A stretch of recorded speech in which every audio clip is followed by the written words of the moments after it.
My mum and dad were addicts. Drink, drugs, both? Both, yeah. You know, I always had this real passion, like a hunger, if you like a thirst for, for knowing my dad. Oh, I'd taken drugs ever since I was about 11. All the way until? Yeah, just weed for the first few years, and then took that natural progression to, trips. And I think when the cocaine started, and once that door opened, it never really went away. Taxed so many people, money and drugs off people, So drug dealers who taxed them, so they had to pay you?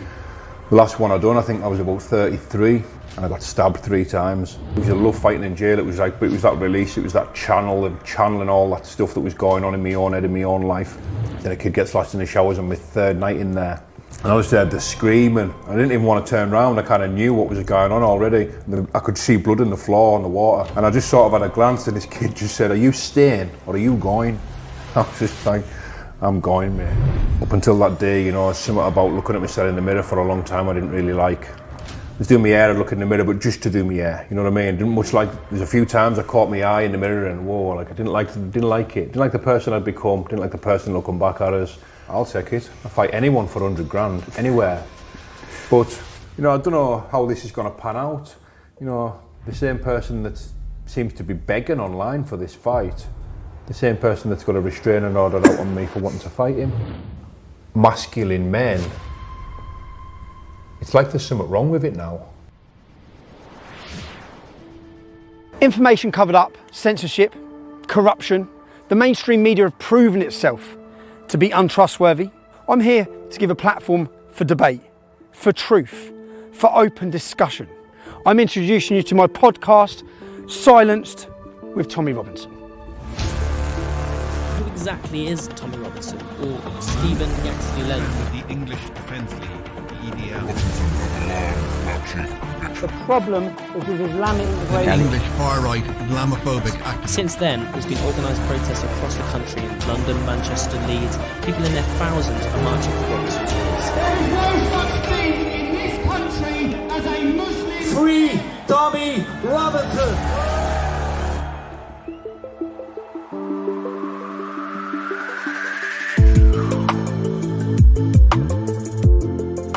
Carlisle bare-knuckle boxer Danny Christie's recent title victory has seen him move into the world's top 5. 38-year-old Christie is one of the leading contenders for the world title. With one-punch knockout power, fight experts were quick to praise the powerful Carlisle boxer and his performances so far. However, his journey has been a difficult one.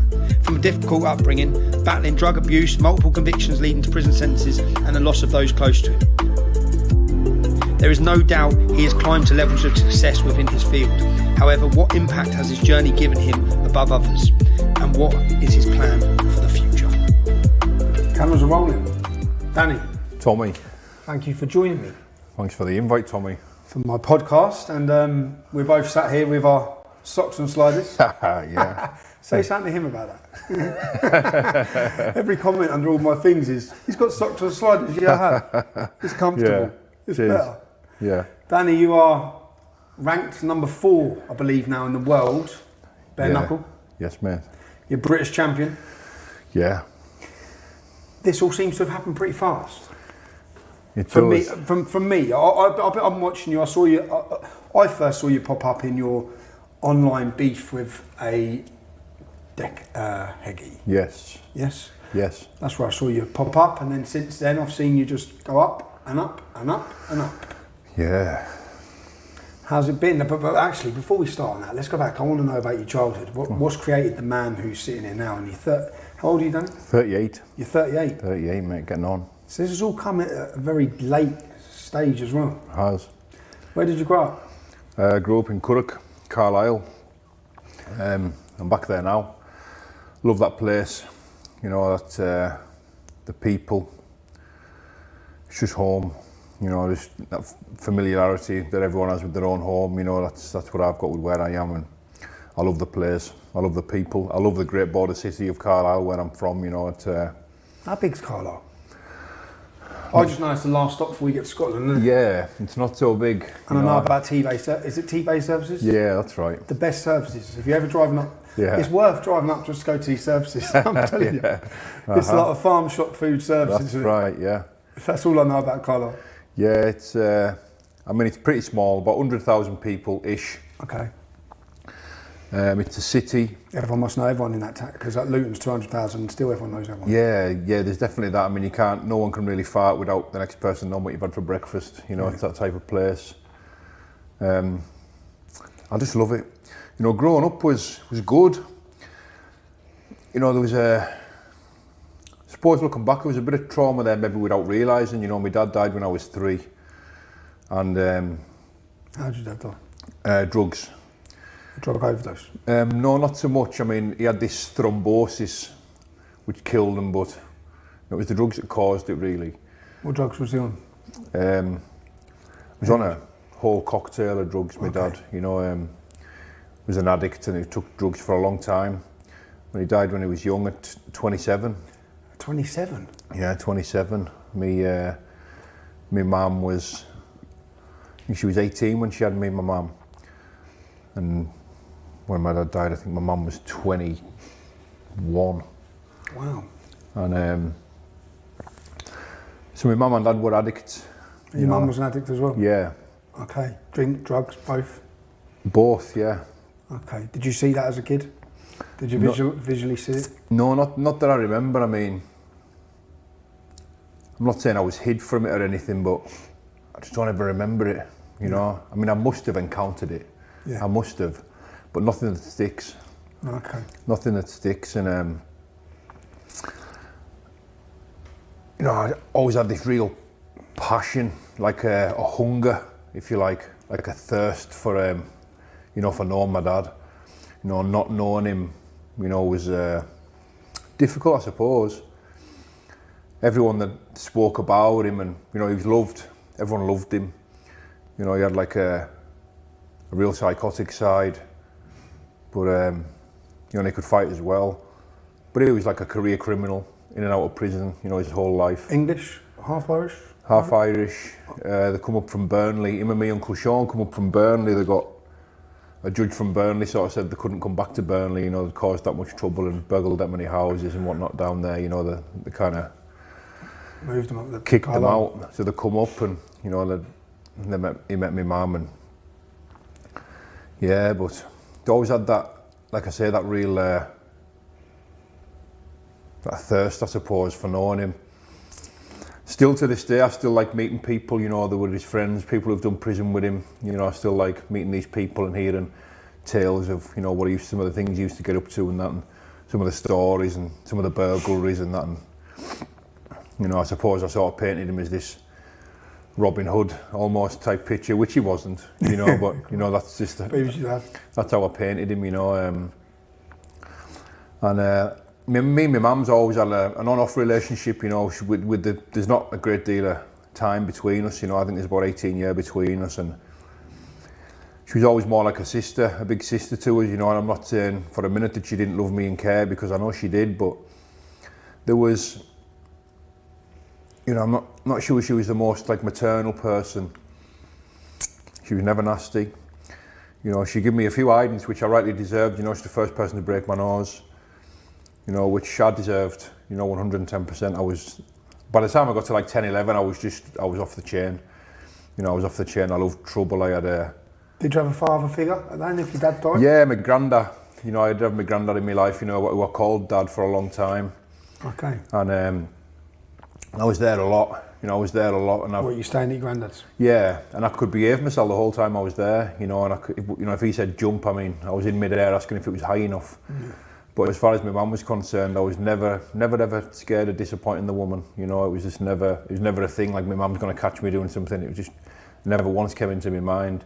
My granddad was different, and you know, I remember a few times being took home by the police and all this stuff, and just had a lack of care for consequences. You know, if you like.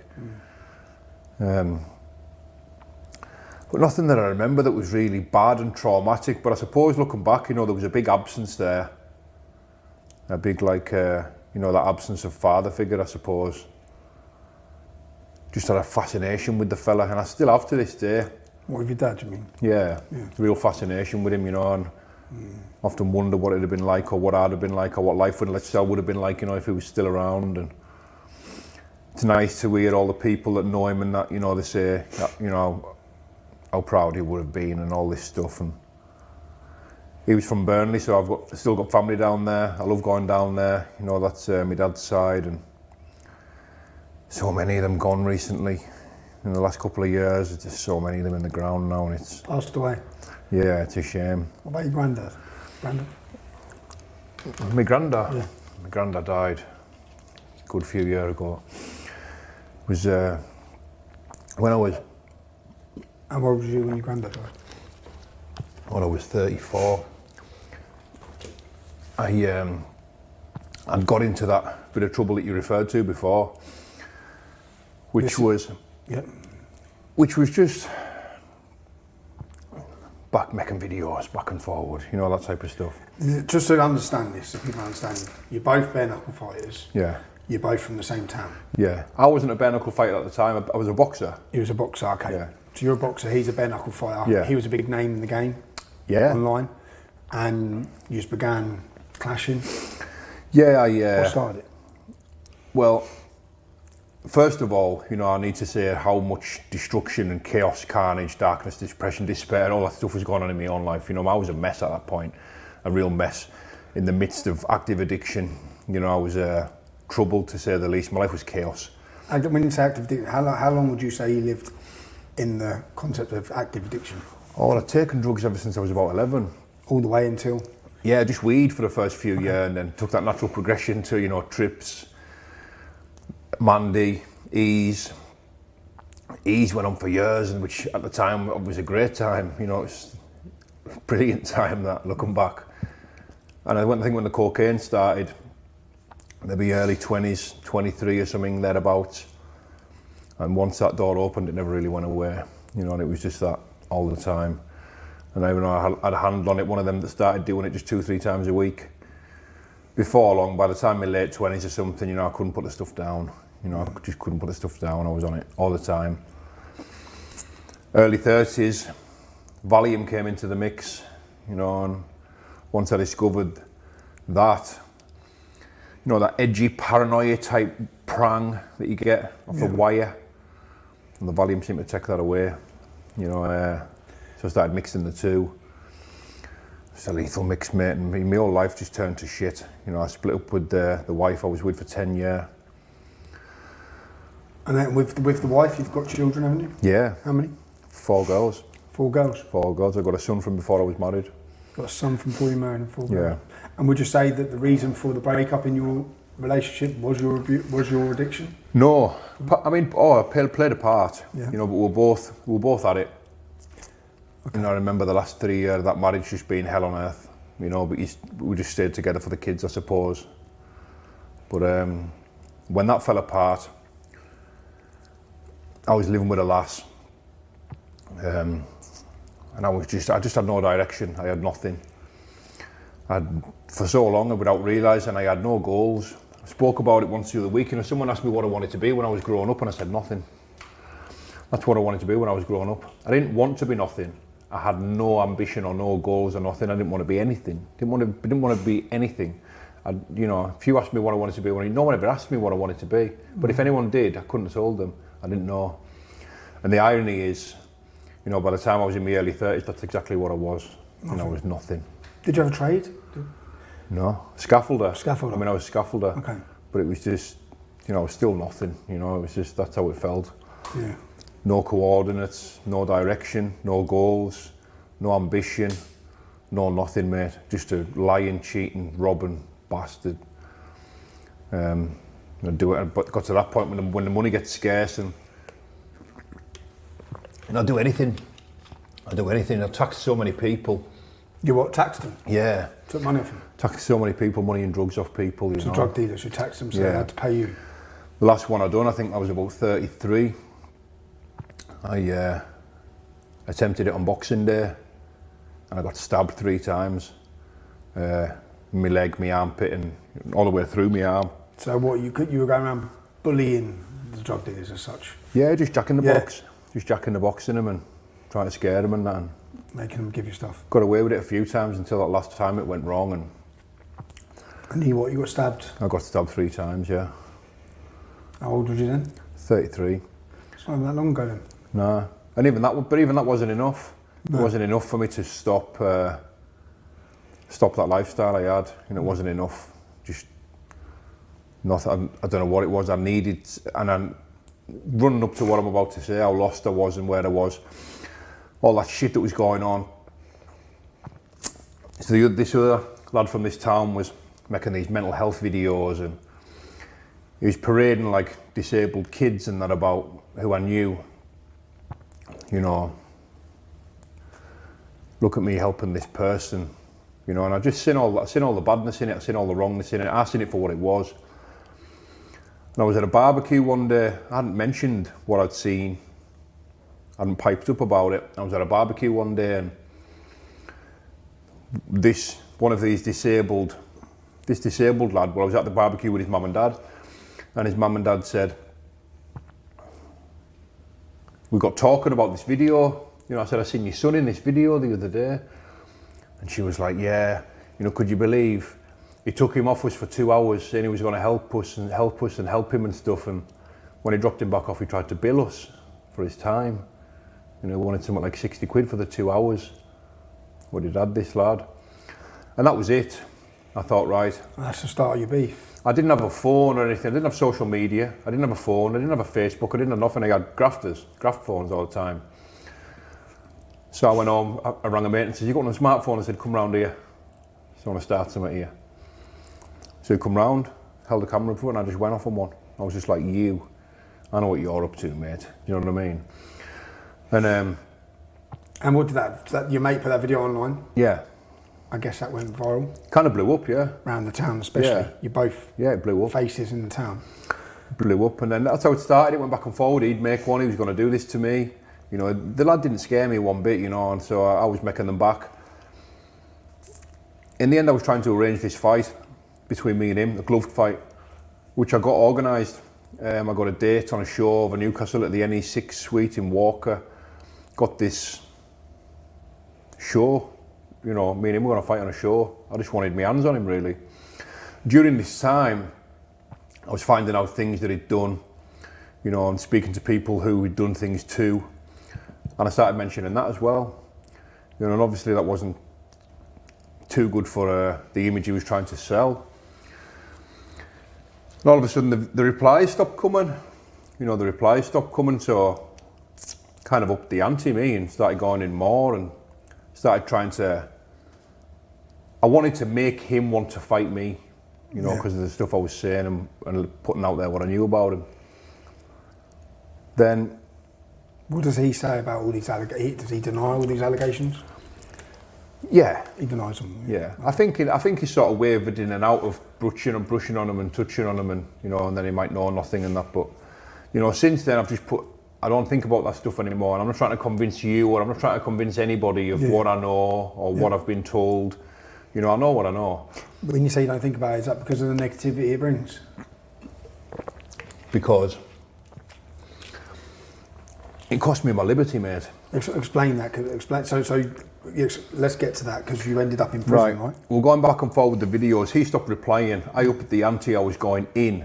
You know, I was making these videos of a proper violent nature. I was like off my nut as well. You know, bouncing around the kitchen, ripping my top off. I'm going to do this. I'm going to do that. Just give me a location. And the replies stopped coming. Then the police come to the door. You know, there've been multiple statements put in, and I was arrested for harassment and malicious communications. He'd gone to the police? Yeah. Okay. So, even though I was arrested and I was going down the station, I was like laughing, thinking, this is brilliant for my videos. Okay. You know what I mean? We've got a grass here. You know, and so they let me out. I took to the camera again immediately.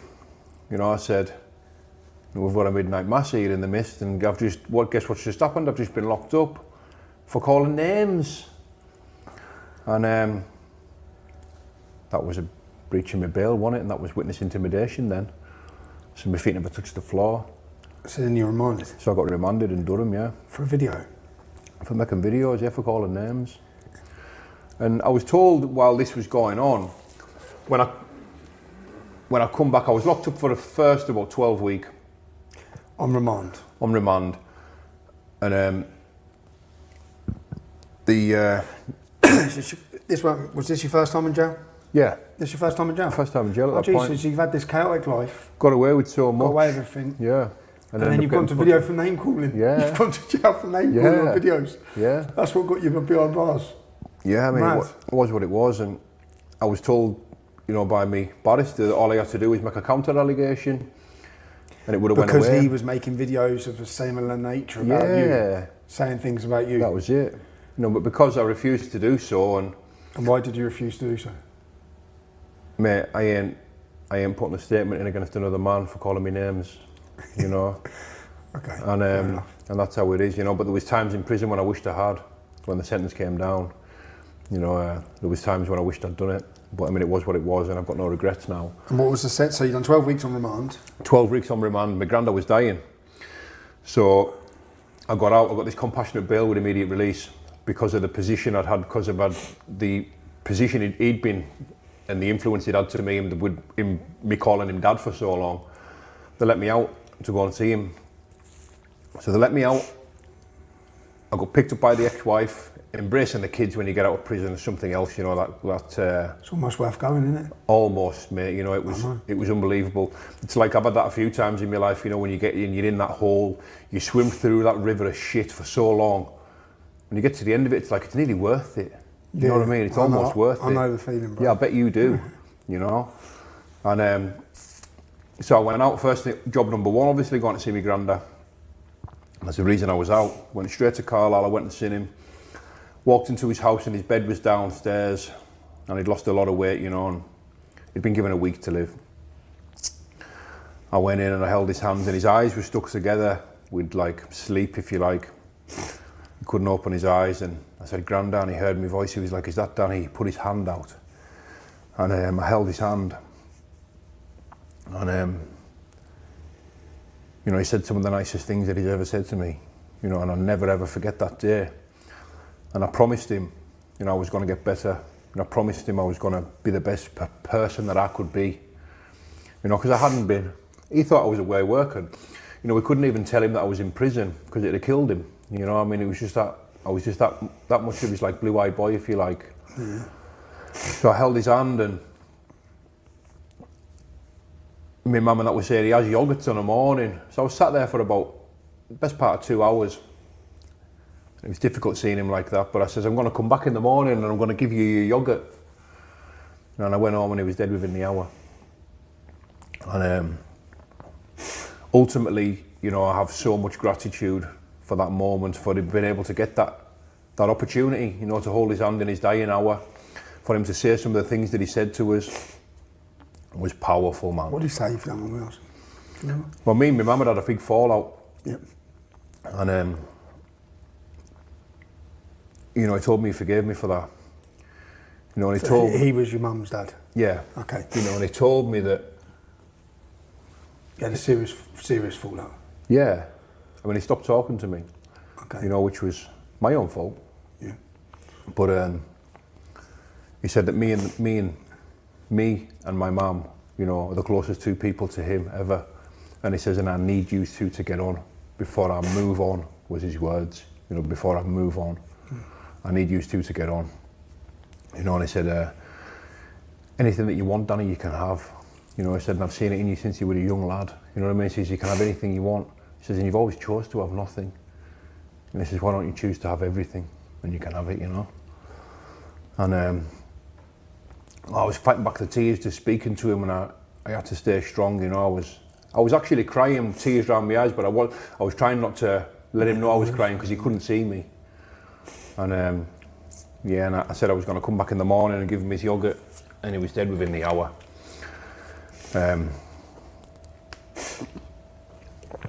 So then, the hatred for this situation got worse. Just blew up. It was like petrol, fire. Because okay.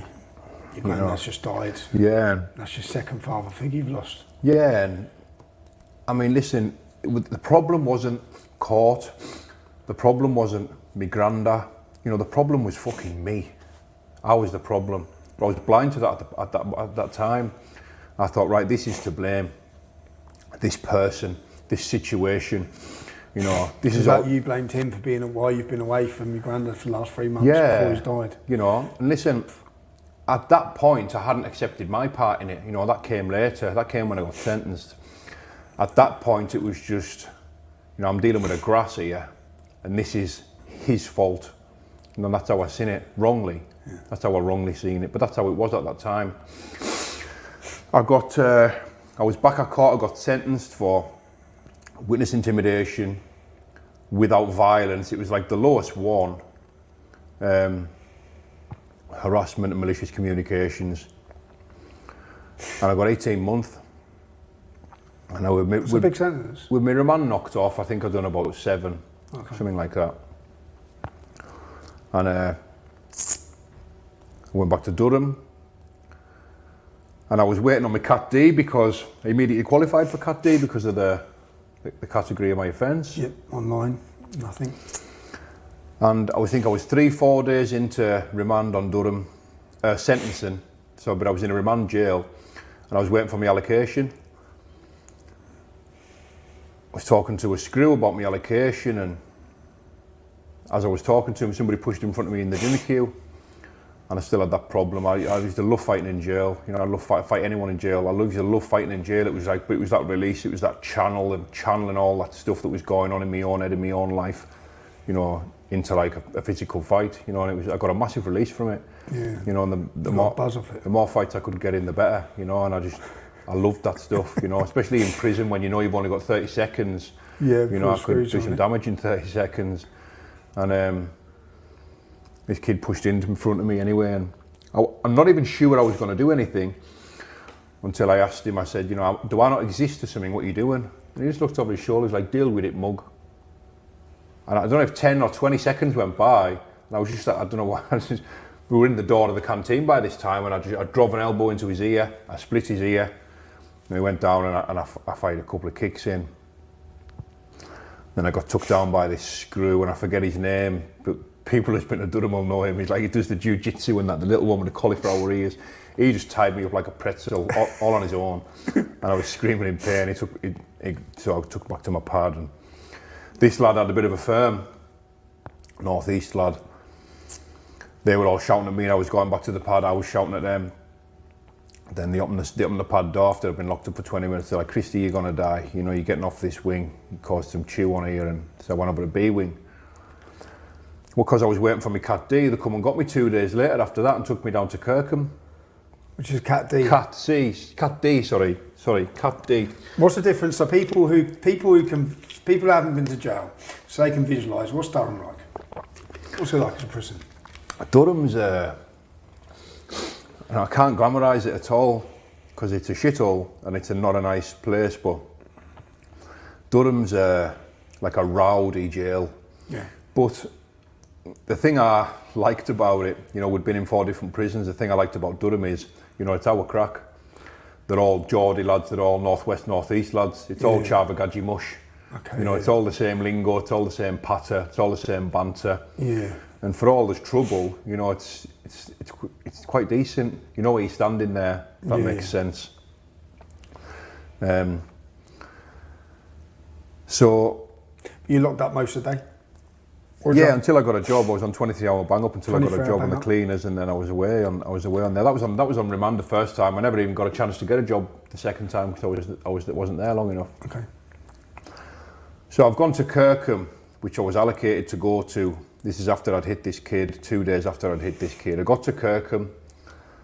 I was talking about it with you the other day, saying that, you know, I thought when I got there, I thought I was at a christening. You know, there was like women and kids all over the place. You know, like dressed up. Yeah. You know, like, well, women and kids, they dress up for visits anyway, don't they? Yeah, women and kids, you know, and there was women and kids all dressed up, little frilly skirts on and laughing about, ha ha ha, and prisoners everywhere. And couldn't tell the prisoners from the thing, everyone's just dressed casual and that. The food in there, mate, there's like a banquet. You know, you can just get as much food as you like. I mean, I'm talking about wings, You know, I've been in. Well, chicken wings, you're Yeah. not about the left wing chicken leg. Nah, not that. Not them, mate. These are wings. Every leg, every bit of chicken you get in jail is his left wing, that's scrawny, right. hairy leg. It's mad, isn't it? It's mad, isn't it? Yeah, there was none of that. It was like selection, big selection. So I thought, I'm Christie in here, this will do me, you know, I'll get right into the gym, get hench. The next day they come and got us, they locked the induction wing down, and the lad I was locked up with, I said, oh, they've come for somebody here. And I was like, oh, sound, I was at the door. Then they all come for me. Christie, you know, you've got a nicking come through, and that's what the charge come through for me hitting that kid in Durham. You shouldn't be here. It shouldn't be that cat deed because you've got to wait another charge. That's it. So then they took me to Preston. Oh, Bob. So I'd done 3 jails in 3 days at this point. But you got to see the beauty of a cat deed. Yeah, but I'd rather I didn't. You know, Yeah, it's of like, course. here's what you could have won. Yeah, yeah. You know, and he who giveth can take it away, I suppose. And so I ended up in Preston. I had 19 nights in there, and that was the biggest changing point in my life. That in that jail, hated that jail. If anyone's been to Preston, C1. You know, it's like a dungeon. There's no light in that. It's the induction wing, and hated it. And I was waiting to go to a Cat C, Lancaster Farms I was waiting for. And I was there 19 nights over Christmas. The portions were terrible. You know, it was like a little tiny little tray with your food coming out, like starvation rations. It was horrible in there. And it was very much like Durham, that Victorian setup. Oh, they're both Victorians. Yeah, but like Bedford. But the difference was like the people. You know, it was like for all it's only Preston down the road, but it's all Manx and Scousers, and you know, so it's like Northwest. You get all that G in that. You know what I mean? Like it's not like there's no Chavagaji mush. Like it's like Chavagaji mush is down by Portsmouth as well. When I went to Winchester, it's all pretty much like that as well. Because I think it's. Do you know why? I think it's predominantly white. Right. That's a predominantly white culture. When you get to our jails, our local jails, all the white boys are talking like they're black. Yeah, right. And the cultures took over. I see. Yeah, and that was very much what down there, different, like a different language almost, the different vibe, different feel, and it was a violent jail as well. Yeah. Then a kid gets slashed in the showers on my 3rd night in there. Some Scouser slashing another Scouser. And I just heard the screaming. I didn't even want to turn around. I kind of knew what was going on already. I could see blood in the floor and the water. And I just sort of had a glance, and this kid just said, "Are you staying or are you going?" I was just like, "I'm going, mate. Now finish my shower, me. I'm off." You know what I mean? And naughty to see someone get opened up like that.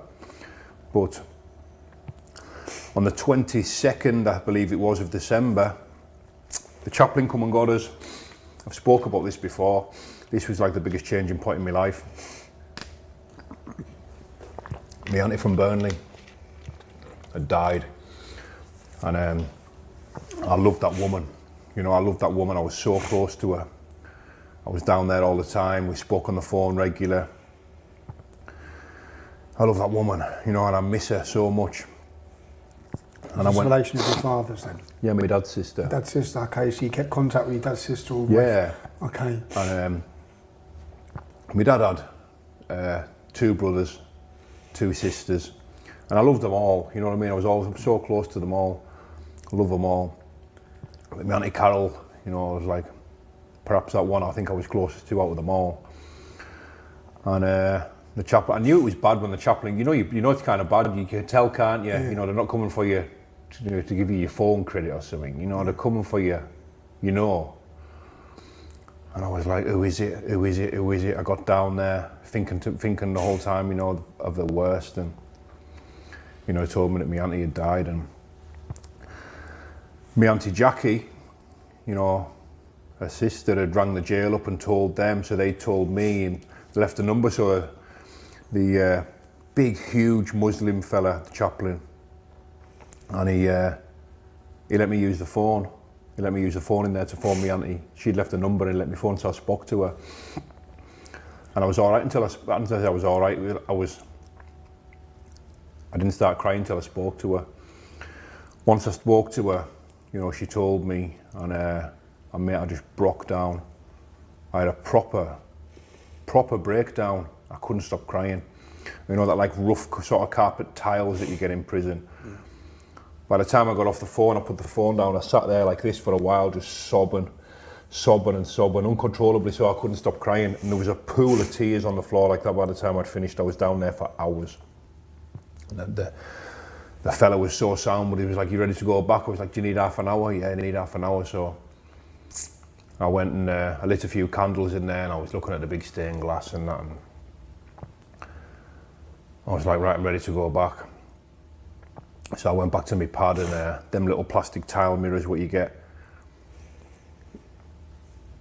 Up until that day, you know, something about looking at myself in the mirror for a long time I didn't really like. I was doing my hair and looking in the mirror, but just to do my hair, you know what I mean? Didn't much like. There's a few times I caught my eye in the mirror and whoa, like I didn't like it. Didn't like the person I'd become. Didn't like the person looking back at us. That day I went back to the pad and I sat and stared into my soul, mate, for about 5 hours. I just looked deep into myself, and that day, mate, that day was when it all changed for me. The realisation, the acceptance, the accountability and responsibility for my own actions, all that stuff changed. All the hurt I'd caused, all the people I'd wronged, it was all there. It was right at the forefront. You know, I could see it all, and I just blamed myself from then on in. It was my fault I was in prison. Yeah, we had this person that had made himself into a victim, but ultimately the blame was me. You know, I could have done 1,001 different things, but I chose not to. I chose to do what I'd done. Did that come about from self-evaluation? Or the reason I ask that is because I know you're in recovery as well. Yeah. We'll get on to recovery because that leads us into a very positive stage of your life, I believe. But when in recovery, or when you're assessing addiction issues, I know that they make you reevaluate everything and look at everything differently. For example, I grew up my whole life hating the police from when I was 19. Yeah. Because my first ever offence I was sent to jail for. And I've always hated the police since that. I think, you bastards, you ruined my life. Yeah. But then in that, they try and, because you're carrying that. So I'm carrying that hatred, I'm carrying that myself. Yeah. That's affecting me, not them. Yeah. So to try and lift that, try and clean your spirituality, then you assess everything to think, what did I do wrong? And in every single scenario, you have to look at what I done wrong. Yeah. So did this change in life come from that, or was it just a natural, you started evaluating yourself? I think it was timing. You know, I think it was timing. I needed it without knowing. I probably needed it for a while without knowing. You know, I was probably searching for it for a while without recognising that that's what I needed. That day come, I told you I had this breakdown, and I just, there was the staring at myself. Told you I had discomfort doing it before, and I just locked eyes with myself, and I was just staring at myself like that. Mate, for 4 or 5 hours plus, I just looked deep into my soul. I was reflecting on my life and all the stuff I'd done. All the stuff I'd done. And I remember going to sleep that night, just laying on my bed and thinking, right, I have to change. I need to change. You know, for the first time ever, I needed to change. But you know, it wasn't easy. You know, it took a while, and I couldn't just forgive everybody straight away. You know, I don't think it works like that for anybody. So I tried to process a lot of things, and first of all I thought I need to stop using. I was using every day in jail, you know what I mean? Subbies and spice, and take anything in jail. You know? How bad, so that people understand, how bad's the drug situation in prison? Man. It's insane, isn't it? It's off Especially spice. Mate, it's off the Richter. I should have detox, the whole place comes out like zombies. Yeah, mate, it's off sick. the Richter. You know, and obviously I couldn't get my drugs of choice in there, you know. So what was you taking? Spice, substance? Spice and subbies, yeah. And every day? Yeah, daily, yeah. Okay. Daily, yeah. I think there's just that thought of, initially, the thought of going behind my door for 16 hours, you know, with nothing. I just couldn't get my head around that, you know what I mean? Something I couldn't bring myself to do. So that was job number one in my head. You know, I was like, stop using. First time I'd ever tried to stop using, by the way. You know, I never tried to stop before. I didn't have a reason to, you know, and it took me 2 years to get clean. And every day, every time I was using in prison, you know, I thought, when I woke up in the morning, I thought, that morning, I'll try today. I thought, well, I'll just get a little bit then, you know, get a little 5 a bit or something, and try and make that's my last bit then. You know what I mean? See you later, bye drugs, you know. And by the time you come round to getting locked up again, you know, you want that bit more. So 2, 3, sometimes 4, 5 times a day I'm still using. Every time's going to be my last time. That went on for another 6 months. You know, I got moved to Lancaster Farms, where it was easy then, you know what I mean? Because you start getting a bit more drugs in my choice, getting a couple of Valium and a bit of Solid and that. You know what I mean? To start getting a bit. So I come to getting out.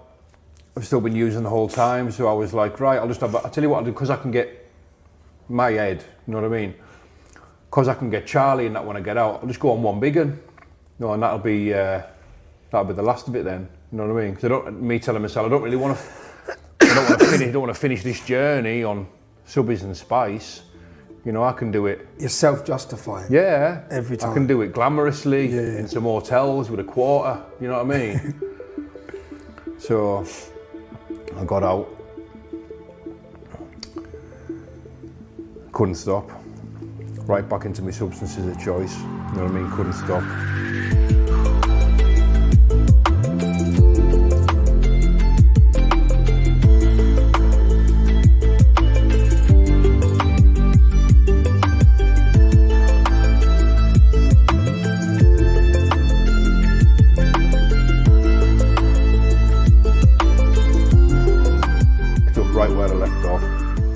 Hit the ground running, taking drugs every day, smoking weed all day, every day, having whiff on a night, every night, most nights, and then Valium to get to sleep. And for some strange reason, I called that trio the Holy Trinity. I don't know where it came from, I don't know why I'd done it, I can't even tell you why, but that's what I called it, the Holy Trinity. Weed all day, whiff all night, Valium to get to sleep, and that just repeated itself. It just repeated itself, and went on for, like I say, best part of 2 years since I'd got out. Still couldn't stop. Until one day, my ex-brother-in-law, who I love, you know, I'm good pals with him, real close to him, like a brother to us. I hadn't seen him for a few months. Comes into McKenna, I've been on this big bender. A lad come up from down country who I met in jail, bought this big party bag. We'd done it all in like 3 days, you know, and I'm left just like a crustacean of a man of shadow again, you know, in a proper state, you know what I mean? Real bad. And that day I was feeling sorry for himself. The brother-in-law come in, and he was just like me, but he looked different, he sounded different, he had this different energy, his skin looked clear, he's hopping about me, I was buzzing and that. He says, I know what you need what I've got. You need to come down to Narcotics Anonymous. This is for you, Danny. You know what I mean? You'll love it. You need it and that. And I'm like, mate, fuck off. You know what I mean? Look at the state of us, mate. You know what I mean? I haven't slept in 3 days. He said, go to bed tonight. There's a meeting tomorrow. So I went to bed. He said, I'll come for you. So come for you at 7, about 7:05. I thought, I just forgot. Fuck for that. I just forgot. No, I come, picked us up. Took us down to the rooms. And I walked in there, and there was so many people what I knew from town that I hadn't seen for years. So many people that had got clean through this program that I had no knowledge of. Old faces from years gone by, you know, looking really well.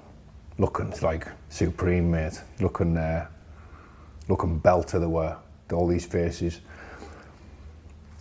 But there's obviously people at the start of recovery and that in his way and their own journey, you know, but I remember some of the people that I once knew to be in bad states were looking really well.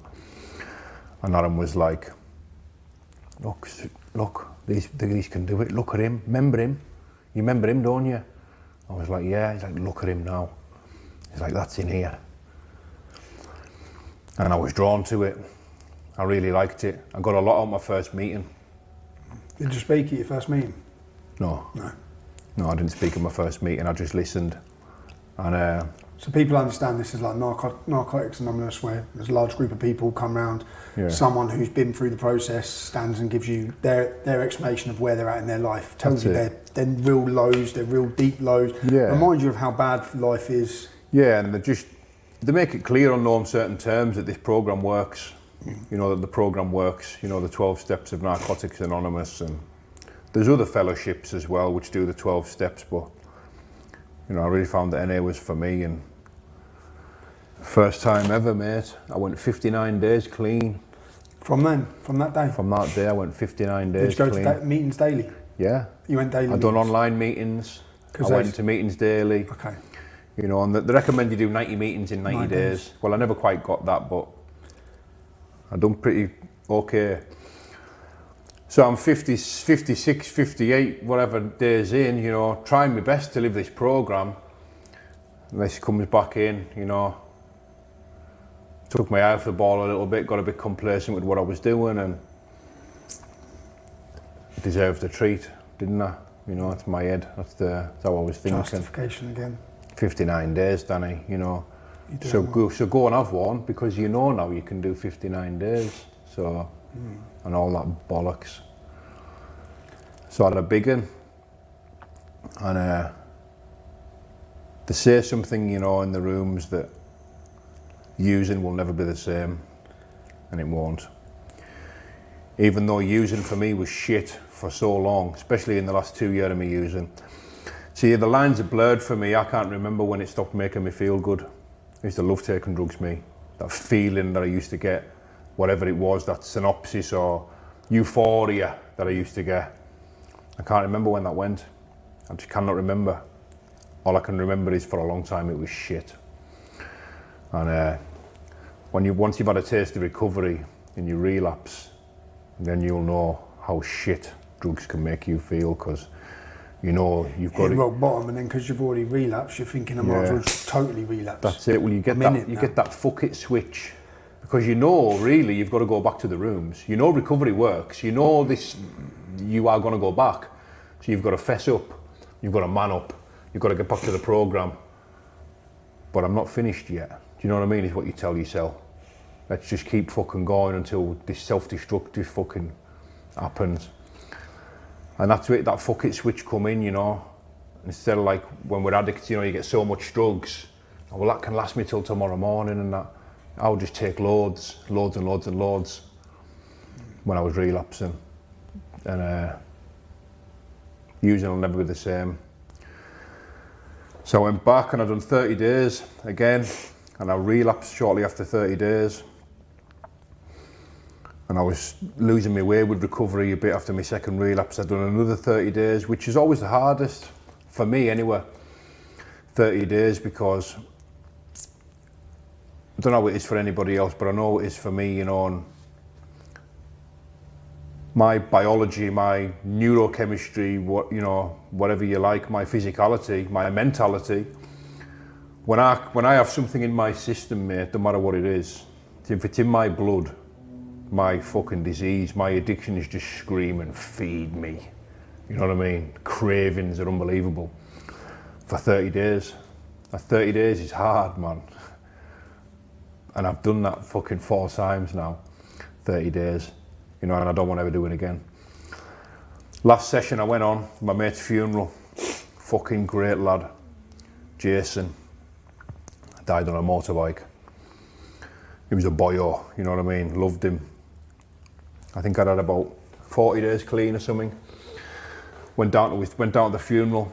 All the old faces were there. I just went to the service. And I remember this feeling I got at that funeral, because it was like no other funeral I've ever been to. It was like a football match in that church. I remember his sister was trying to speak, and God love her, she broke down. She couldn't quite finish this eulogy she was reading. And I remember a lad just stood up, he was like, fucking go on, Stacey, mate. The church just exploded. It was an emotional day, you know, but I've never seen a funeral like that before. That you could feel the love in the church, what we had for him, you know what I mean? The place went bananas, mental, you know what I mean? It went mental, the church. And it calmed down a bit, and she finished what she was reading. It was mint, mate. You know, what a send-off. And I went down with all the lads, a mistake on my part, you know, I went down with all the lads to the club afterwards and I said, I'll just come for a coke and I could see a few faces. It didn't take long, someone put a pint in front of you. I was aware. You know, and I know that now, if that stuff touches my lips, I'm gone. I don't use like other people, you know, and obviously other people use like me, but there's so many people out there that can manage the using, and I get a certain envy with them people. You know, I look at some people having a little couple of cans. And, same the other day. Yeah, ha ha ha ha. You know. Having a quiet beer. Yeah, and I'm like, you bastards. I would love to be one of them types. But as soon as it touches my lips, you know, I may as well just give everything I've got. And I mean everything, any levels of spirituality, anything I've got, any material, shiny things, everything. Morality. I may as well just give it to someone else. Say, there you go, you can have that, mate. Because I'm fucking losing it all anyway, you know. So I went on a 4-day bender after that funeral. How long ago was this? This was the 10th of March, the 10th of April last year. Okay. Yeah, pretty sure. 14 months ago anyway, just over. And that was the last time when I decided after that, left in a hole, you know, and then what drinking and drugs and staying awake for 3 or 4 days does to us. Left back in that place again. Was you fighting at this point? At this point of your addiction, your chaotic life, No. you're in jail, you're out of jail? No. There's no fighting? There's no fighting. I'd done unlicensed boxing years before that. Okay. You know, and I'd done amateur boxing years before that. Okay. But, you know, and after that one, I just decided, you know, to give everything to the programme. And I decided to do it like I'd never done it before. Do all the suggested things, stay connected, do step work, get a sponsor, you know, go to any lengths really to stay clean. Yeah. You know, at one point I would go to any lengths to get drugs. You know, I wanted to flip that on its head and go to any lengths. And I got a sponsor. Sponsor told me, you know, and I wanted, by this time I wanted it more than ever. You know, I've wanted it before, wanted things before, but not like I didn't want it like this. You know what I mean? This time I really wanted it. My life depended on it. You know, I felt like I was gonna die. I was gonna end up killing myself, or not suicide, but drug-induced killing myself. You know, by the way I'd gone on, the way I carried on, the amounts I was taking. So I done what was suggested. I changed everything. They say change one thing and that's everything, so that's what I done. I systematically went about changing everything. I changed all my friends, all this group of boys who I grew up with, this amazing group of lads, brothers, who I love, but I had to let them go. You know, I had to move. I moved house. I changed job. Started palling on with people in recovery, and you know, I'm very pleased to say I'm 14 months clean. You know, and it feels good. And that must seem like, or how has your life changed? Because people say your life will change for the better than you can even believe. Mate, you know, you hear it all the time, you know, but they say recovery will give you the life beyond your wildest dreams. That's the words, yeah. Well, at the start, I didn't know what that meant. I'm thinking yachts, supermodels.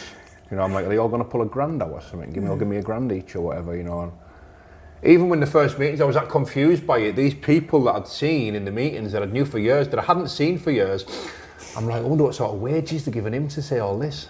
You know what I mean? That's where I was with it. Thinking it was a scam. Yeah, but once I put both feet in, and once I give it everything, bit by bit, slowly, little by little over time, you know, things started to align, things started coming to my life. You know, when you're not spending £500,000 a week on getting high, you start realising some of this, you can actually accumulate a few quid, and that makes things easier.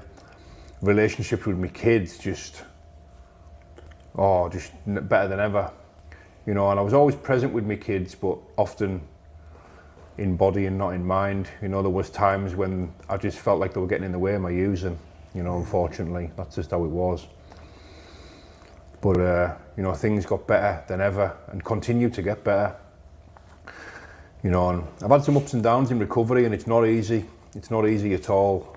It's not easy, like, but because you're left with this, mate, you know what I mean? This thing that's run the show for so long, this thing that thinks it knows better, it thinks it's above the programme, you know, it thinks it's still wants to break people's noses and stuff, and still always got that bit of violence in us, you know, that flash, and not so much a passion for hurting people, but sometimes a desire to hurt some people, you know, and even though I've let go so much, forgave a lot of people who've wronged me, you know, I've still got resentments, still got plenty of resentments there, you know, and I'm working on them. Because they say, because as I said, the resentments are affecting you, not them. Yeah, 100%, you know. You're hating on him. Yeah. You're carrying that hate. That's it. It's burning your day. Exactly, mate, and it's all energy that you're spending, and it's tying you back, it's holding I've you got a back. few of them. I've got a few resentments going on. A long list. But yeah, before recovery, I'd got out of prison. The back end of me using, you know, I know we're going back and forward a little bit here, but it's just how my head works. Yeah. I'd been out of prison 20 months, and I got called out by this fella who had a restraining order on us, who'd put statements in, and I dare say got me sent to jail. You know, I had a massive part in that, you know, but he was a victim. He's got a restraining order out against you, and he calls you out for a fight. Yeah, 20 months after I've got out of prison. Okay. So this is the one I've seen. Yeah. Is it? Do you have it in Manchester? Yes. With what's his name? Traveller boy. Dougie Joyce. Dougie Joyce. Yeah. Well respected lad. Yeah, listen, I get on with Dougie, but that's how that come about.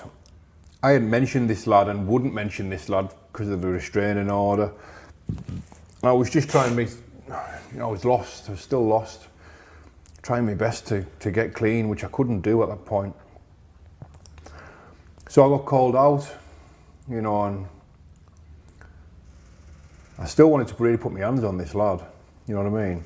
In fact, there's nobody ever that I've ever come across that I've ever wanted to put my hands on so much as that person, you know what I mean? And the day came, they calling us out on all these videos. I started making videos back, I couldn't help myself. I was like, I'll see you, you know, I'll see you. I had a feeling he didn't think I was going to accept it for whatever reason. Maybe because he had the backing of these lads, maybe because he blew up to about 18 stone. Maybe a few things I had a feeling he wasn't going to accept, he thought I wasn't going to accept, but I accepted anyway. And he said, you know, he kept my fair play man, Paul Venice, you know, he was a massive part of my story, and I'll get onto that. I rung him up and asked him if he'd be my fair play man, you know, because I knew he was well respected, and I knew he knew Dougie, and I said, will you take me down to fight this lad, you know, in 6 days? I think they come on the Saturday, the call out, and I think we're fighting on the Friday. And do you think he'd been training? The other lad? Yeah, do you think he'd been getting ready? I'm not sure how physically fit he was, you know. Okay. I mean, he certainly could have been fitter, but he was just that much of a lump. Okay. You know, he'd definitely been doing the weights and that for sure, you know. But I accepted. So this lad who, you know, wanted to fight us is in touch with Paul now. And he was ringing Paul all week saying, tell Danny if he just makes a public apology, you know, he doesn't have to fight me next week. And I was like, you know, mate, I said, Paul, ring him back up and tell him to go and fuck his mother. You know, that's just how I was with it, you know, and I apologise if I've offended anybody, but that's what I said. And he'd ring up again the next day. You know, he's still going on about this apology, you know. And in my head, I thought... He don't want it. That's what I thought. Yeah. I thought, I've got the edge here. You know, I thought, if somebody really wants to put hands on me the way I want to put hands on them, they won't be making this phone call. So I said, Paul, you said that yesterday. Giving a way out. You know, I said, tell him to fuck off. Paul come pick me up for there, and Paul was in recovery. Paul was massive in NA at that point, loved it, you know, and he, Paul the Christian, you know. I'm not a Christian, me, you know, but I've always been drawn to the cross. I don't know what it is. I'm not a Christian, I don't practice Christian. I do read the Bible on occasion. Something about that cross I've always liked. And maybe the day will come.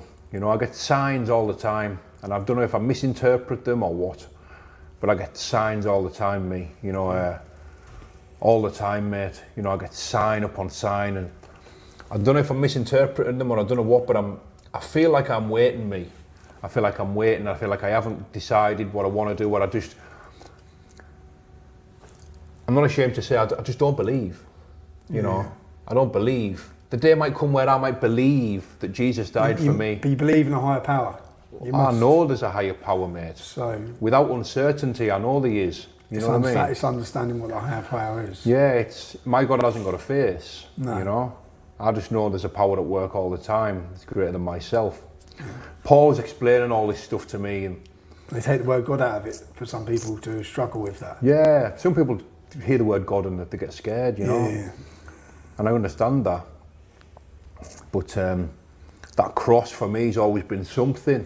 There's always something there. That's why I bear it on my channel, because, you know, for me it's a symbol of good, obviously, ultimate good, but also a symbol of immense suffering, you know, and which I think that with that duality, you know, I think anybody and everybody can have some relation to that.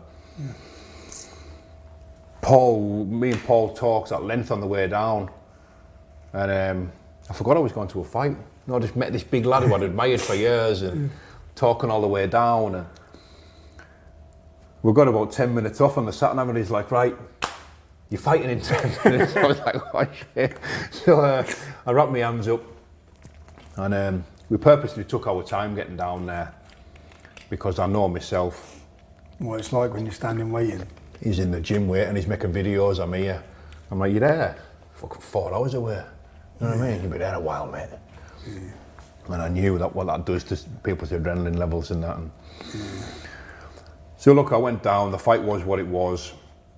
Everyone's seen it, you know, and I was, but I do remember just before we got out the car, I got a phone call off the ex-wife. How long was the fight? How long did it go on for? Yeah. I think we were swapping shots for about 9 minutes. Ish. And what was it, declared a draw? It declared a draw, yeah, which I think was fair. Yeah. You know, I think was fair. But I remember getting out the car, my hands were wrapped, and I left the phone in the car. Just as I was getting out of the car, it rang. And it was the ex-wife. She said, you know, this is going live on Dougie's Instagram in a minute. I knew it was getting videoed, but I thought it'd been getting uploaded, you know, a bit later on or something. She said, it's going live on Dougie's Instagram in a minute. And that was it. I was like, right. And she's like, me and all the girls have got it on the big screen. So I was like, sound, you know what I mean? When she says all the girls, she mean your daughters? My kids, yeah. Oh, mate, Jesus. So I was like, right. And I just thought, yeah, that's it. You know, no one's going to make a mug out of me today. I thought I know they're watching. You know, I'm gonna do all right. I'm gonna give a good account of myself here. You know, I'd like to think that's what I've done. You know, I'd like to think I'd give a good account of myself, considering. What did you weigh at that time? About 13 stone. And he weighed what? 18. That's a big difference when it comes to fighting. Yeah, I suppose it is, but you know, I suppose in a straightener, you know, you don't really think how much someone else weighs. I was aware he was bigger, but I know I can crack. You know, I've always been able to crack. You know, and I think once we got into gear, I think we would hit about the same. You know, he could definitely crack. I'm not sure how powerful he is for an 18 stone heavyweight, but I know I can crack, and he can hit about as hard as me. So he's got power, you know, no two ways about it. And the fight was over, declared a draw. We come home, you know, and I suppose that was that. Did you feel like you got you released then of all that anger, all that emotion and frustration from the year of losing your granddad, blaming him? Yeah, I felt like a winner. You know, I felt like a winner, and a little bit of smugness, I suppose, knowing that I was going home to party and he was going to hospital. Okay. You know, and getting his face stitched back together, and I was fine. Me, a couple of cuts and bruises. You know, I didn't need any stitches or out. And I mean, I felt like a winner, and I know it was a draw, but I felt like a winner. I felt like I'd set out to do what I knew I could do, and that was it. A couple of months after that, I got into recovery. Did you get done for that fight? Yeah, I got back at court for breach of a restraining order. So he has a restraining order against you. He challenges you to a fight. You turn up to fight him. He's a willing participant in the fight, and you get done for a breach of restraining order. Yeah. Did he want to get you done for the breach of restraining order, or not? Well, does it matter? He said on the run up to the fight, he said, "Look, I'll turn up at court and say that I wanted it and stuff." It. Okay. Well, you know. But did he? Shock. You know, he was never there. Okay, so you got took to court and penalised. Yeah. And I got a year in prison, suspended for 2 years, which is still sort of. You still got that suspension over your head now. Yeah. But listen, that was what it was. A couple of months after that, I got into recovery. In and out of relapses, like I'd said. I was after my last relapse, what I'd mentioned, my pal's funeral. Gets a phone call, the representative from the BKFC. You know, they said, fancy a multi-fight deal. And I thought someone was taking the piss. You know what I mean? I'm like, who is this? You know what I mean? Thinking it's one of my old pals or something. They were like, no, you know, I've been serious. You know, we were sending you some details. And this is from them watching you fight? Yeah. Becca? Yeah. Okay. So I was like, yeah, once I knew they were serious. And I thought, yeah, I think I'll have some of that. And I was 37 at the time. And the window's closing, mate. The window's been closing for a while. Physically, you know, it's not closed, but it's definitely closing. Just in a lot of pain, mate, physically, a lot of injuries, and stuff catches up with us, and father time, body just not what it used to be. But I thought, you know something, I'm going to do this, because if I don't, I maybe regret it. You know, maybe get to 40 and think shoulda, coulda, woulda. So I went for it. Got in the gym, I got in shape. Got my old coach back, who I love to bits, Wayne Mason. Love that man. Like a brother to us. You know, and I said to him, you know, if you can't coach me for this journey, Wayne, I'm not going to be able to do it. You know, I don't want anyone else in my corner apart from you, so let me know if you can't make the time. I'm going to knock it on the head. He said, no, let's go for it. You can do it. So we went for it, and we've done all right, you know. We've had 3 wins, 3 knockouts. After my second win, I asked for the best available opponent in this country. I said I wanted the best lad, and because of my age, mate, you know what I mean? If I was 25, I'd maybe have warmed up a little bit and knocked this one over and that one over and try and build some record or something, but I just wanted to prove to myself that I could mix it with the best lads in the UK. So there's a kid there who had this BKFC title. And his name? Anthony Holmes. And he looked the part, bruv. Because when I saw you, I was watching it, I was thinking, oh mate, he looked a beast. Yeah, he's a muscular lad. And he's good, very good at what he does, good fundamentals and that. And the fights that I've seen him in, some of the kids he's beat some lads who I watched for years. When I was using these lads like Lurwell and Barrett and that, I used to watch these lads and think, wow, they're really good lads. And he'd chinned them all, you know what I mean? And I thought, right, so they said, well, you can fight this Anthony Holmes then. So it was like right in at the deep end after 2 fights. So I was like, brilliant, you know, I wanted that, I wanted it bad. And you come in, you must have felt the strongest and fittest, because you're clean for the first time in your life. That's it. For 14 months. And I'd had two training camps back to back. You know, it's not like I've been having blowouts and letting any of this fitness go. You know, you're at peak fitness. I was walking around on 2 camps. You know, so I was already in shape going into that camp, and they had about 7.5, 8 weeks in the gym for that. When I was already fit,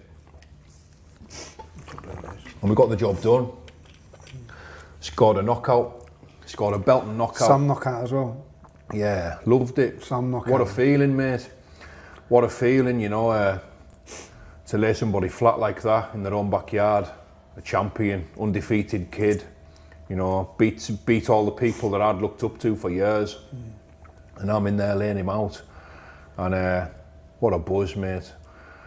Nothing really comes close to that sort of feeling that you get from winning a fight like that, in that fashion. I've said it before, you know, nothing on earth, no substance on earth can make you feel like that, can replicate or mimic that feeling. Nothing comes close. That, they say, don't they, you know, the best things in life are free. Well, that is the best feeling by far I've ever had.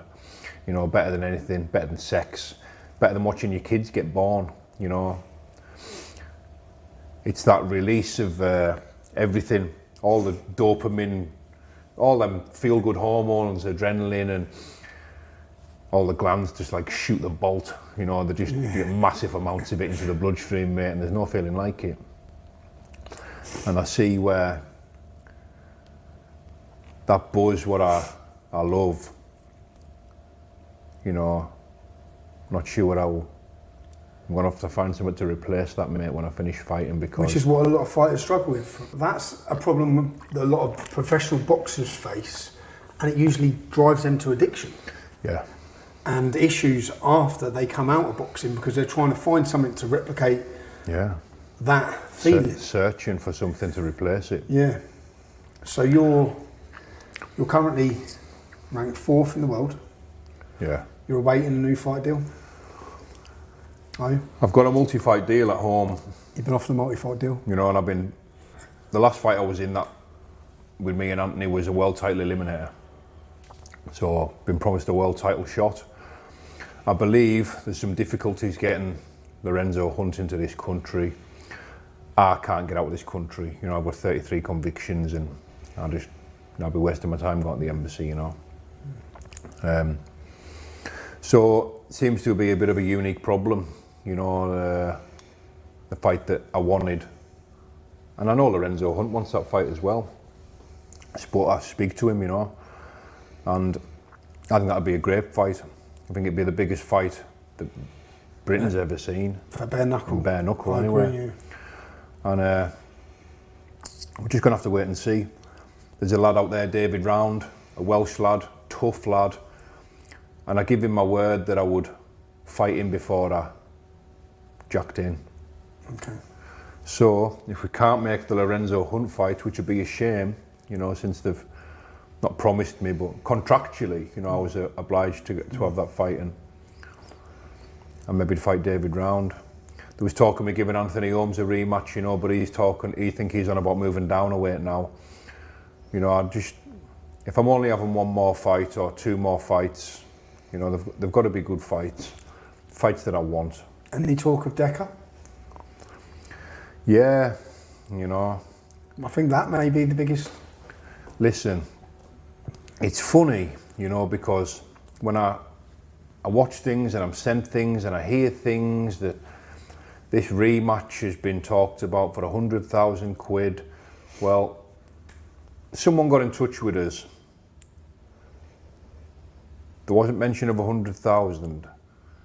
They said that they might be able to get it. You know, we think we could get this money, you know, off these Saudis. This is like a middleman I'm speaking to. So all I said was, look, I'm not being funny, but why don't you just come back to me then when you've got that money? You know, I don't want to talk about anything else. You know what I mean? If that fight's going to happen, my number is 100 bones. You know, I said, so if you can get it, get back in touch with me. If you can't, you know, I won't speak to you. So if that comes, I'll take it. I'll fight anyone for 100 grand, anywhere. But, you know, I don't know how this is going to pan out. You know, the same person that seems to be begging online for this fight, the same person that's got a restraining order out on me for wanting to fight him. You know, it's very confusing and contradicting, but time will tell. I mean, what happens if I have this fight again and I end up back in prison for a breach of a restraining order? I don't know how these things work. I don't know if it's going to be active if we fight abroad. How long was the restraining order for? It was for 5 years. Okay. And I've got no interest in going near him, bothering him, you know, seeing him in the streets, anything like that.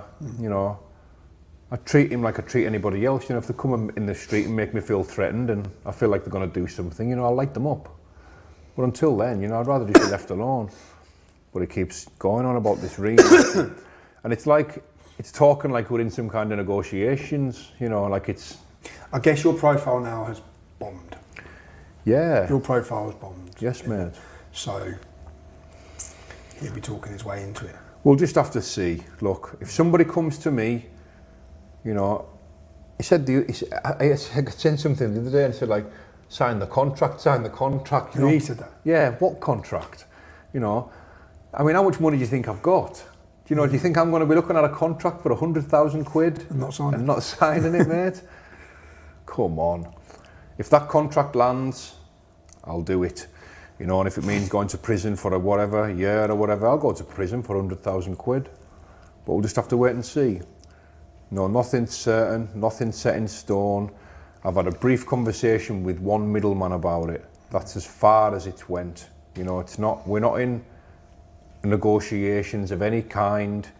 You know, it's been mentioned once. That's it.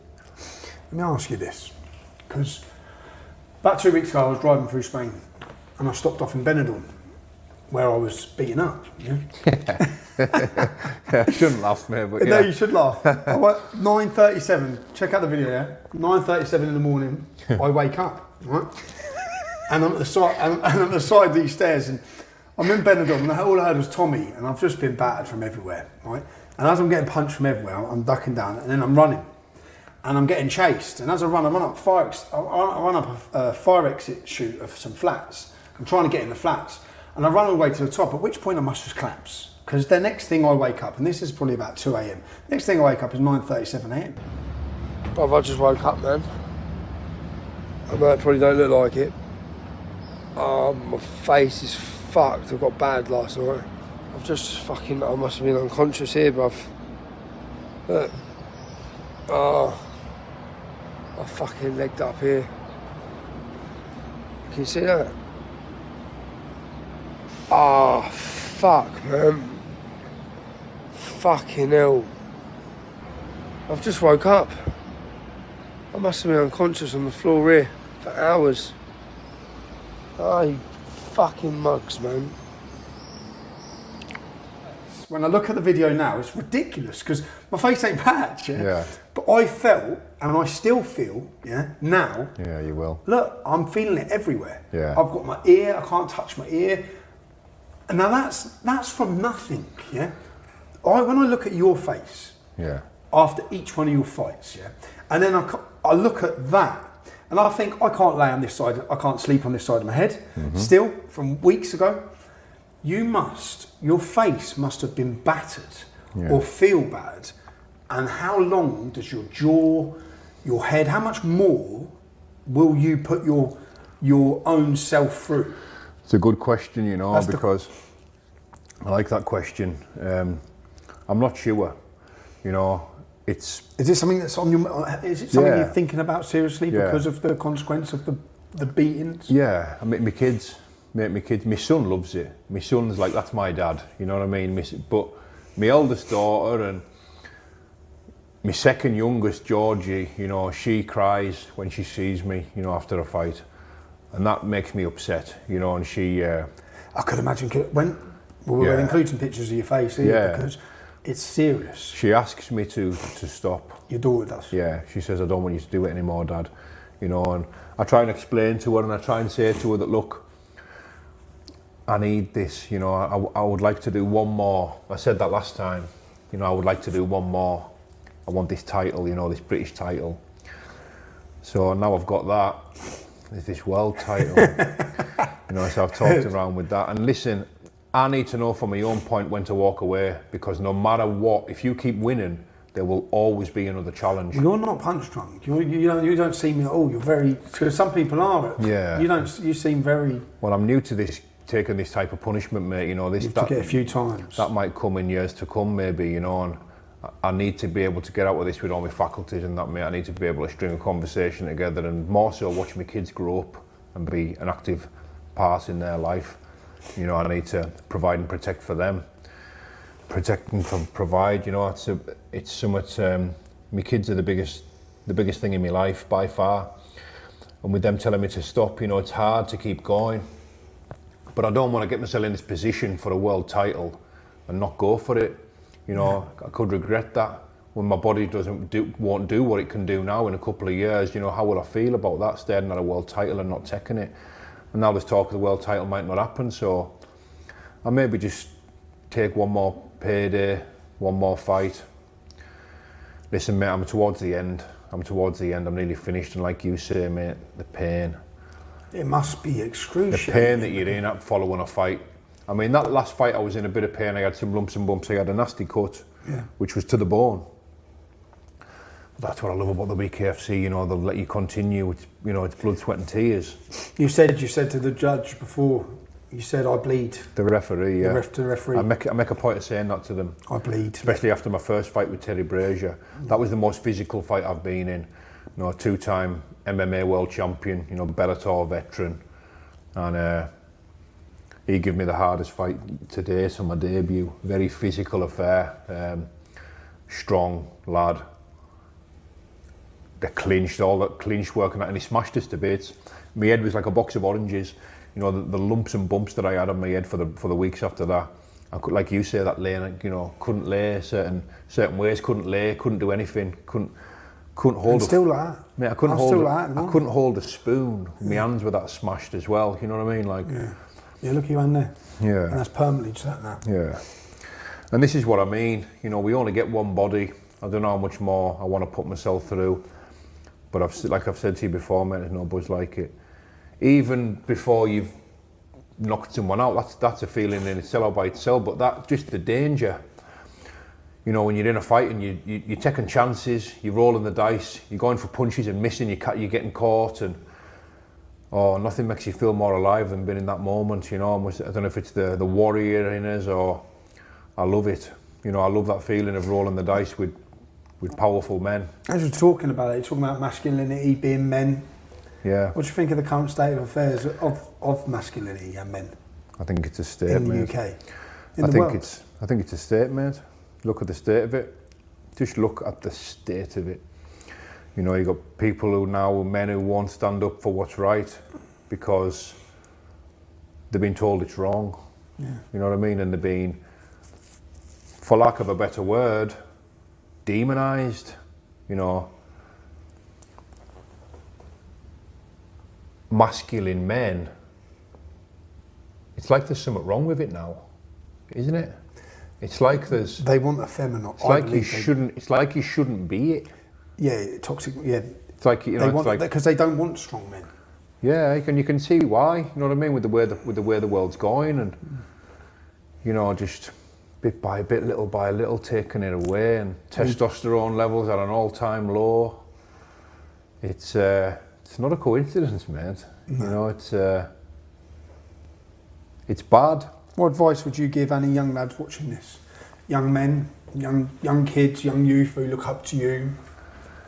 Lift weights, train, stay fit, do boxing, do jiu-jitsu, respect your elders, you know, have a goal, you know, and I think combat sports should be almost mandatory for kids, you know, especially in the world we live in. But you know, if you don't want to compete, if you don't want to go any further with it, that's fine. But you know, you've had 2 years of it now, and that'll serve you well. You know, believe me, that will serve you well. But I think everybody's got something that they're good at. Everyone's talented at something. Everyone's good at something. Everyone's got a passion for something. You know, find out what that is. There's no take a chance. Take a chance. You want to learn how to. You know, what I always wanted to do is play an instrument. Always wanted to play the guitar. Yeah. I play a wicked air guitar. Yeah. But you're going to learn to play the guitar then? Probably not. Not. I might do one day. Maybe give it a chance. But you know, just all these things, so many things that everybody can do. Everybody's good at something. Take a chance. If you don't like it, try something else. What you got to lose, man? What you got to lose? Because, like I've said earlier on, I wanted to be nothing, and that's more or less what I ended up until I got my shit together.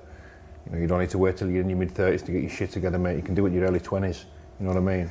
What do you think, if your granddad could say something to you now if he was watching, what do you think he'd say? You're 40 months clean. Yeah. You're British champion. Yeah, I think he'd be proud of us. But I can hear him already. My mum tells me what he'd be saying, you know, get out. Get out? Yeah, get out, mate. Be saying get out. Get out, quit while you're ahead. All them cliches that he's told us all my life, I can hear him saying them all, you know. Bird in the hand's worth two in the bush. Get out while you're ahead. All that stuff, I can hear him saying it, mate. So that must be a battle as well. Yeah. Probably a bit of pride and that in there, you know, I want to keep going. I want to fight the best of the best, but listen, I think it's getting towards that time, mate. I'm going to have to make a decision of what I'm going to do, and I'm going to have to stick by it, you know, because once I decide what I'm doing, I will do that. Whether it's have one more fight or whether it's quit, I'm not sure. I had a little bit of an ego problem lately, mate. Things going to my head. Like I said, I spoke about it the other day on my channel. Stuff going to my head, mate. I was so good at it for so long, you know, not letting things go to my head, staying grounded, staying humble. It's hard to when you've just blown up the way you've blown up, Doc. That's it, you know, people ask you, I mean, you've seen it, you get it a lot. I've been with you, I've seen it with you, you know, you've seen it with me yesterday, people asking for pictures. it's like everybody wanting a piece of you. Yeah, it's hard not to. It goes to your head a bit, and it's done that lately. You know, I've been a bit of a cock with Everyone's a few telling people. you shit don't stink. Surrounded by yes men. That type of thing. Been there many times. But I'm aware of it. Yeah. You know, I'm aware of it, which is a good thing. But that's not enough. You know, I need to get back to the program. I need to do more work on myself. Continuation of work. You know, progress, not perfection. And I need to get back to the program. I need to practice what I preach. You know, because I'm the best person in the world at giving advice. Because I know what works. Yeah. But I struggle doing it, mate. We're all human, man. Yeah. Well, Danny, it's been a very emotional story as well. Yes, bro. It's been enjoyable, man. And you can wear your heart on your sleeve. It's It's been a pleasure. Thank you, Tommy. Appreciate that. I look forward to watching your journey, bro. Yeah, likewise. Thank you, everybody, and thank you, Tommy. Cheers, man. Nice one. Carry on watching for more interesting guests. I'll talk to anyone. I'll debate anyone. I'll hear anyone's story. If you want to help me along that way, it's not free. I need your support. If you can support my family, that gives me my peace of mind. It means I can continue to do the work I do. You can do so at www.supporttommy.com.